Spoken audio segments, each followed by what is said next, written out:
3월 19일 하나님 말씀을 함께 나누겠습니다. 오늘은 레위기 12장 1절에서 8절 말씀으로 계속해서 레위기의 정결법으로 함께합니다. 무엇이 정함과 부정함을 구분하는 기준이냐는 질문에 답하려는 여러 주장들이 있었으나 생명과 죽음으로 대표되는 하나님의 창조 질서의 보존과 죄로 인한 훼손이 가장 설득력 있는 설명이라고 말씀드렸습니다. 어제 나누었던 내용들을 기억하면서 오늘은 산모의 출산이라는 특별한 상황 가운데 정함과 부정함에 대한 규례들을 살펴보겠습니다. 먼저 본문이 말하는 산모와 관련된 정결 규례들을 정리해보면 시작부터 고개를 갸웃거리게 됩니다. 레위기 12장 2절의 말씀입니다. 이스라엘 자손에게 말하여 이르라. 여인이 임신하여 남자를 낳으면 그는 이래 동안 부정하리니 곧 월경할 때와 같이 부정할 것이며. 자, 오늘 말씀에서 아이를 출산한 산모가 부정하다라고 말합니다. 그러면서 월경, 생리할 때와 마찬가지로 부정하다 하지요. 월경과 출산 모두가 여인을 부정하게 한다는 것입니다. 요즘 같은 세상에 큰일 날 소리죠. 명백히 남녀 차별이 될 수 있는 말입니다. 여성분들, 특히나 출산하였거나 또 출산을 앞두고 있는 분들이라면 더욱이 불쾌할 수 있는 그런 규정입니다. 이에 대해서는 이후에 다시 구체적으로 설명을 드리겠습니다. 다만 성경의 말씀들을 오늘날 우리의 잣대로 평가하고 판단하는 것은 자칫 하나님의 말씀의 본질을 흐릴 수 있다는 것은 기억해야 됩니다. 그러니까 우선 좀 거리끼는 내용들은 미뤄두고 오늘 본문의 말씀에서 전하고 있는 규례의 내용들을 있는 그대로 정리해보죠. 또 한 가지 오늘 우리의 기준으로 이해하기 어려운 것은 남자아이의 출생 시에는 1회 동안, 그러니까 7일 동안 부정하고 이후에 33일 동안 정결함을 회복하기 위한 시간을 기다려야 하지만 여자아이의 출생 시에는 14일 동안 부정하고 이후에 66일 동안 회복의 시간을 가져야 한다는 것입니다. 그러니까 이 기간이 2배의 차이가 나는 거죠. 이 기간 동안에는 희생제사에 참여할 수 없었습니다. 정해진 기간이 지나면 번제와 속죄제를 드리고 정함을 회복할 수 있었습니다. 자, 그럼 이제 이 규례와 관련한 여러 가지 의문들에 대한 답을 찾아보죠. 아마도 가장 먼저 갖게 되는 의문은 출산이 죄냐는 것입니다. 인간이 경험할 수 있는 가장 큰 고통 중 하나가 출산이라 하고 생명의 탄생이 무엇보다 고귀한 것임을 우리 모두가 알고 있는데 출산이 부정하다라고 하니까 당장 불만이 생길만 합니다. 그런데 여기서 산모와 관련한 정결 규례에서 출산 자체와 태어난 아이에 대해서는 결코 부정하다라고 하지 않는다는 것을 분명히 기억해야 됩니다. 부정한 것은 아이를 출산한 산모인 것이죠. 그리고 여기서 다시 한번 이 부정하다라는 표현의 의미를 정확히 해야 합니다. 부정함은 죄가 아닙니다. 아이를 낳은 산모가 죄인이라는 말이 아니라는 겁니다. 또 부정하니까 차별받고 버려져야 한다는 것도 아니죠. 부정함은 곧 회복되어야 할 비정상의 상태에 있다는 겁니다. 성경에서 말하는 부정함을 어떤 혐오나 미움의 대상으로 이해해서는 안 됩니다. 본문을 철저히 오해하게 되죠. 하나님의 창조 질서 가운데 온전하지 못한, 그래서 회복되어야 되는, 회복될 수 있는 어떤 상황, 상태를 말하는 겁니다. 오늘 본문에서 산모가 부정하다라고 말하는 근본적인 이유는 출혈에 있습니다. 아이를 출산할 때는 피를 쏟게 되죠. 피는 곧 생명입니다. 피를 흘린다는 것은 곧 몸에서 생명이 빠져나가는 것과 같습니다. 하나님께서 창조하신 생명의 상태에서 죄로 인한 죽음의 상태에 가까워지게 되는 것이죠. 그렇기에 부정한 것입니다. 월경도 마찬가지 이유로 부정한 것이죠. 다시 말씀드리지만 이것을 여성에 대한 어떤 차별의 표현으로 받아들이는 것은 레위기 정결법의 원리를 완전히 오해하는 것입니다. 옛 이스라엘에게 주어졌던 이 레위기 정결법의 상황과 목적을 기억해야 됩니다. 출산은 새로운 생명을 낳는 하나님의 창조 질서에 순종하는 복된 일입니다. 출산 자체는 결코 부정한 것이 아니죠.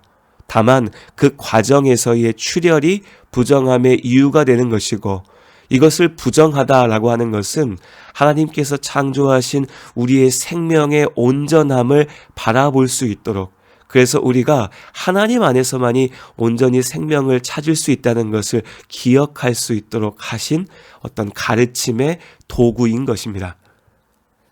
아이의 성별에 따라서 부정결의 기간이 차이가 나는 것 역시 오늘날의 남녀차별의 논리로 판단해서는 안 됩니다. 물론 여기에는 어느 정도 당시의 사회문화적 상황이 반영된 것 같습니다. 고대 사회에서는 인간의 육체적 노동력이 가치 판단의 기준이었기에 남성이 여성보다 우월하다 여겨졌습니다. 특별한 예외를 제외한다면 남성이 여성보다 육체 노동에 있어서 생산력이 높은 것이 사실이니까요. 한편 남자아이의 경우에는 8일째 되는 날 할례를 받아야 했기에 7일까지 부정하고 이후 33일 동안 부정으로부터 회복되는 기간을 설정한 것 같습니다.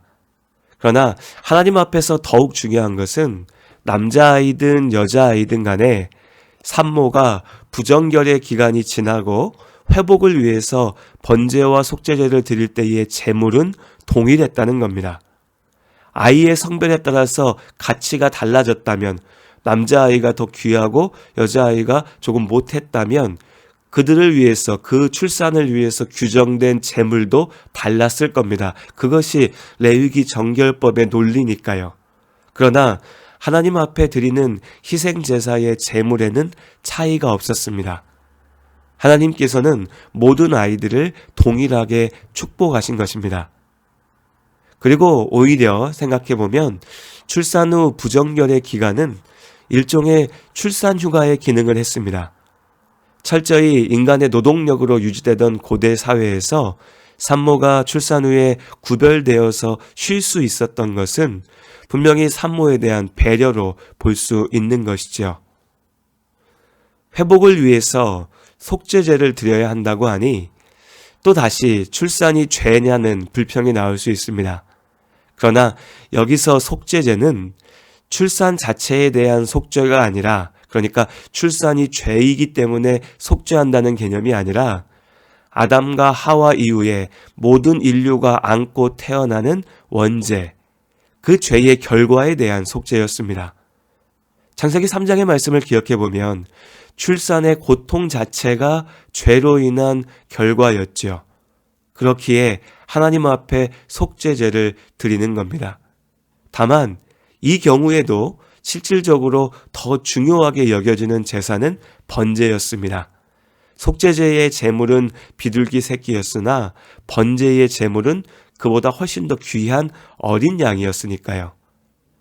그렇기에 출산 후에 회복을 위한 번제와 속죄제는 생명을 주신 하나님께 감사하는 예배였다라고 할 수 있습니다. 다시 말씀드리지만 부정함은 영원한 것이 아닙니다. 산모가 부정하다 할 때 그 부정함은 죄와 그 죄의 결과인 죽음에 가까워지는 상태로 인한 것이고, 하나님께서는 그 부정함의 상태, 그 죽음을 향하는 상태로부터 우리를 온전케 다시 정하게 하는 길을 주십니다. 여기까지 레위기 12장에서 전하는 산모의 정함과 관련된 말씀들을 구체적으로 살펴보았습니다. 조금 복잡하고 어렵게 느끼신 분들도 계실지 모르지만 바라기는 딱딱하고 어렵기만 했던 정결법에 담긴 여러 의미들을 이해하고 생각할 수 있는 시간이었으면 합니다. 다음 주에는 역시 많은 오해와 편견을 낳고 있는 나병에 대해서 성경이 무엇이라고 말하고 있는지 살펴보도록 하겠습니다. 한 주의 마지막입니다. 개인적으로는 그동안 코로나로 인해서 한 주 동안 자가격리하였다가 오늘부터 일상으로 복귀하는 날이기도 하네요.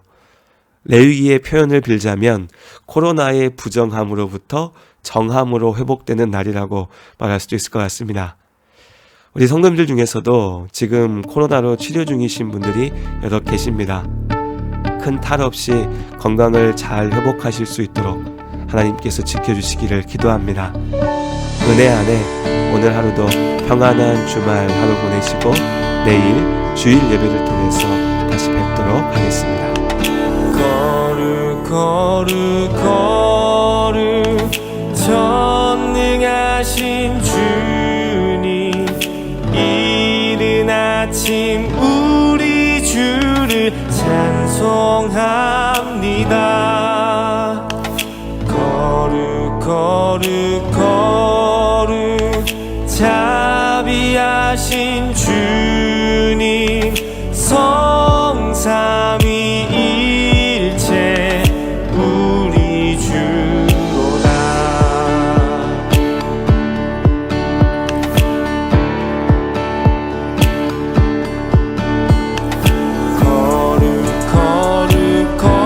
거룩 주의 보좌 앞에 모든 성도 면류관을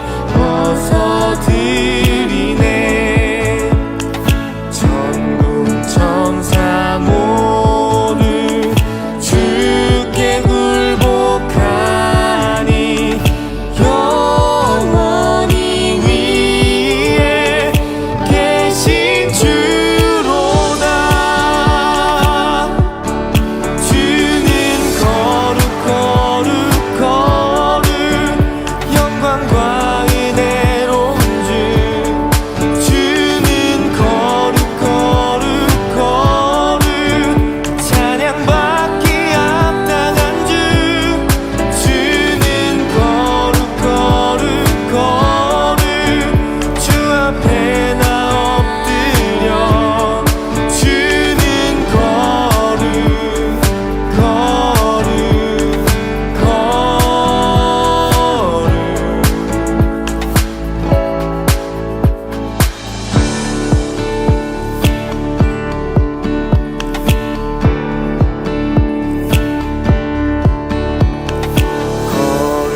거룩 거룩 주의 빛난 영광, 모든 죄인 눈 어두워 볼 수 없도다.